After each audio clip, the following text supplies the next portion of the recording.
Hey, what's up? My name is Danielle and what's up? I don't say what's up.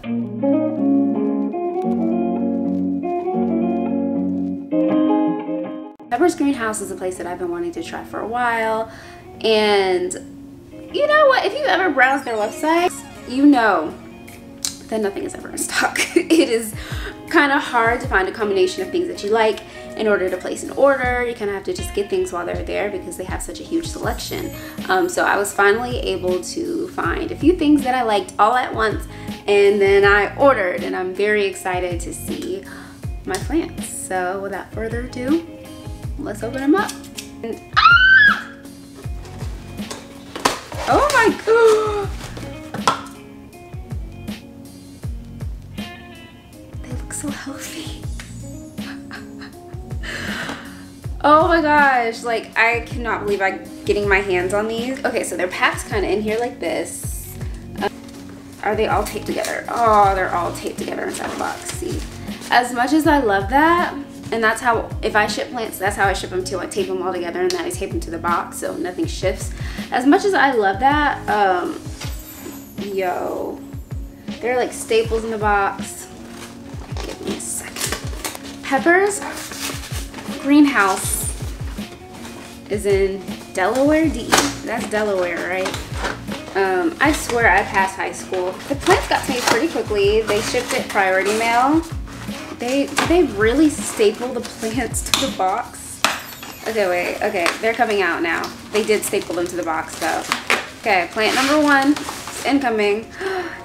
So this is how it's packaged. Very nicely packaged. Like, I've ordered from some nurseries that package their stuff terribly, and then all the plants just shift all around the box. It's not the case here. So it looks like this on the inside, and you can kind of see the plant already.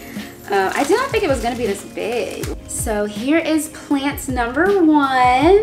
Let's see.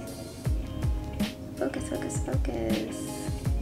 This is a seaweed or snowdrop cactus. I think it's more commonly named or more commonly known as a snowdrop cactus. I got it because look at those pretty little thin leaves. I love jungle cacti and epiphytic cacti. So this is like right up my alley. Every year it gets these pretty little white flowers like going down the plant, like going down the leaves, and it trails. So it'll trail really long, and I am so excited. Oh, it's a Ripsalis. So it's a Ripsalis Holitiana, like Princess and the Frog.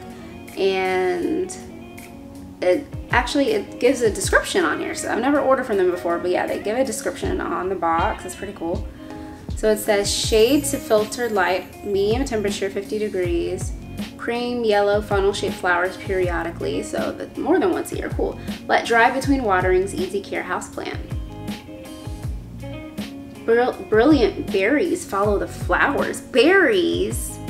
What? Okay, so now I'm gonna have to look it up and see if they need a pollinator for their berries. I mean, are the berries edible? I don't know, I'm gonna have to look it up. I'm like really excited.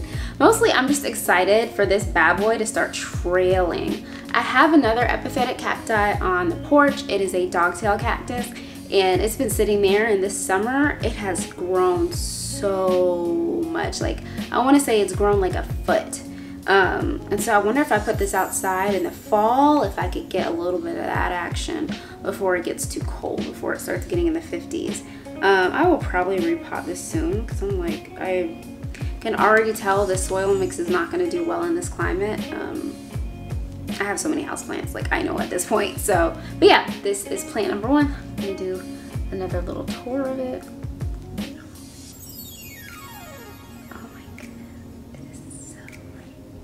This is nice. I don't think this was much. I think it was like $6. It was a very inexpensive plant and a very unique one. Okay, plant number 2. I'm like, ah!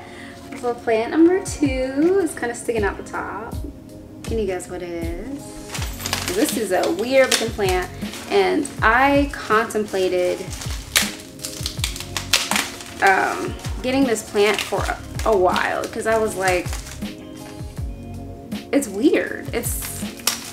You're about to see. I'm trying to pull the rubber bands off of it, but you can see already. It is a Hoya, my favorite genus of plants, honestly, besides begonia.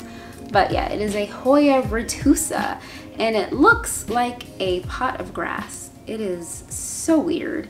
These little things, yeah, they're leaves. They are Hoya leaves, and they are so thin. And I've never had a Hoya like this, but I'm guessing similar to the Hoya linearis. It needs constant moisture because the leaves will dry out very quickly. So this is, I was hoping it would be more full than this. It's not at all. It's very much like one little strain of grass. But I mean, it was a pretty good price. I think it was like 13. It wasn't very much. I don't know what's going on. There we go. And maybe I need to change some settings on my camera. Oh my goodness. It is very cute. It is weird. It's a weird plant, but it's cute. The thing is, if this ever gets a pest, I don't know what I'm gonna do, because there's not much to it. It's so skinny. Bright indirect light, likes heat, good drainage, medium temperature is 55 degrees. White, fragrant, lemon scented flowers in the fall. Y'all, it's fall. Oh my gosh, it's fall. Meaning, I'm making some flowers soon. But yeah, Hoya Retusa. See that? I got 3 plants, so this is gonna be a very short video. The plant number 3 is one that's been growing in popularity lately, and I'm glad I got it while the nursery had it in stock. Oh! Oh!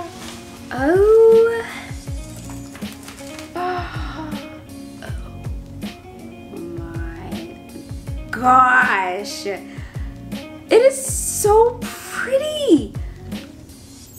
Ooh, so this is a Philodendron Micans.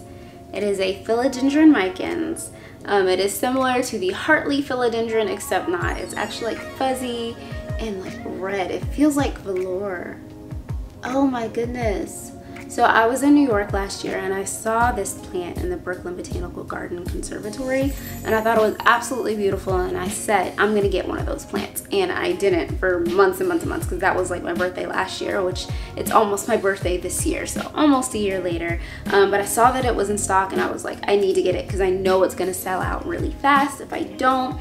Because this is a very sought after plant right now, since everybody is all of a sudden into houseplants. When really, a few years ago, I don't think this one was as hard to find or as expensive. But from Pepper, it just wasn't expensive at all. They don't overprice their plants. They don't upcharge them. They sell them for fair prices. And that's what I like about them, because a lot of plant places have really been tripping lately. Not even gonna lie, been tripping. Been selling plants for entirely too expensive. I'm pretty sure I got this for less than $10. And I saw the same plant, but maybe like a bigger version of it, maybe in a 6-inch or 8-inch pot, at a nursery in my area, being sold for like at least $150 a few weeks ago. And I was like, because these plants, philodendrons, they're not slow growers, right? Why is it being sold for $150? I don't even think it was in an 8-inch pot. It was smaller than that, probably. I have to go back and look. But I just thought that was ridiculous and highway robbery, and this plant is really not that rare. I mean, you can't find it in your local nursery unless like you request it and they order it by chance. They happen to have it because it's not super common. So I would place it under the uncommon category, not necessarily the rare category that people are trying to sell it for. But yeah, if you look this plant up on eBay and stuff, you might see it really overpriced. And I take issue with that because I'm gonna go off like on a tangent here. Is that okay? I take issue with that because the plant community, prior to all of this coronavirus, quarantine, plant frenzy stuff that happened, it was about sharing plants and getting new plants and trading plants. And if you sold plants, it was at a fair price or a low price because they're plants and they die, and it doesn't make sense to spend hundreds of dollars on plants, right? And ever since plants have become more and more popular, some stuff is getting out of hand. Hoyas are too expensive. Philodendrons are getting too expensive. Like this one, just because it has fuzzy leaves, it's getting so expensive. And these newcomers are coming in and actually buying these plants at higher prices, even though they're really not worth that much because they haven't been here very long. So they don't know really what these plants are worth, right? Whereas I'm kind of a veteran here.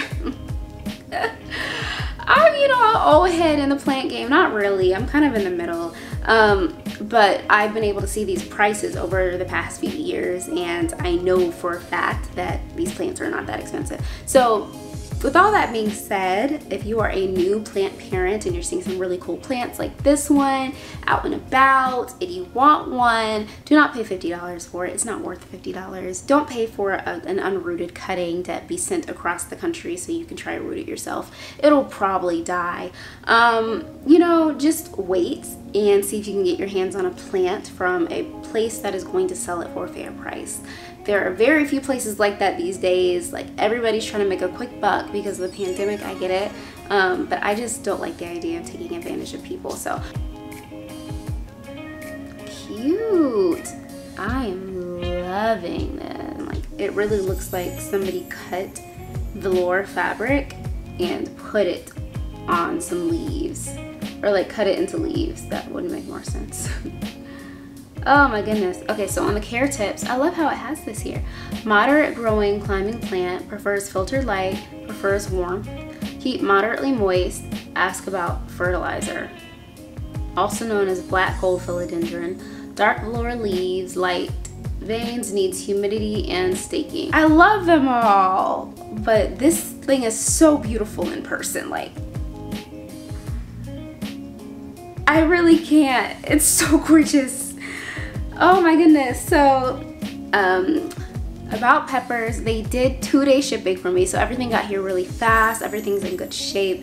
I will definitely be ordering from them again, and this is so dangerous. Like, this is so dangerous for me because now I know how good quality their plants are, and they're reasonably priced. Which brings me to my next point. I think I'm gonna be selling some of my plants soon because I can't continue on the way I've been doing this thing. I have so many. So we're gonna go through them one more time. Hey, editing here. So speaking of going through it one more time, I filmed that video forever ago, so those plants no longer look like what they did in the video. So I thought I would just show you what they look like now and how I got them to looking like what they look like now, like my care tips. So let's go. So first stop, my Snowdrop Cactus. It's actually sitting underneath a Santy light, but I had it in a window up until, I don't know, maybe a week or two ago. So most of this is from natural light, even in the winter. This is how she's doing. No flowers yet. I think I might have to put her outside for that, but she's in, like, you know, a little bit of bark, a little bit of basically what I put my Hoyas in, bark and soil and worm castings and charcoal. And I water her once or twice a week, it depends, but usually about once a week. But yeah, that is Miss Snowdrop Cactus. She's gotten pretty long. Second stop is my Hoya Retusa. Now, this plant, I actually took some cuttings from it and put the cuttings in my propagation box, so it looks shorter now than it did in the original video. But yeah, this is what it looks like now. It's grown quite a bit, mostly like just this little cluster because there's not much else to it. I am going to repot it soon though in the spring, but it seems to be doing really well. Same, I water it about once a week. It ends up not needing nearly as much water as my Linearis, and I did not anticipate that at all, but it seems pretty happy. This is my Philodendron Micans. Micans.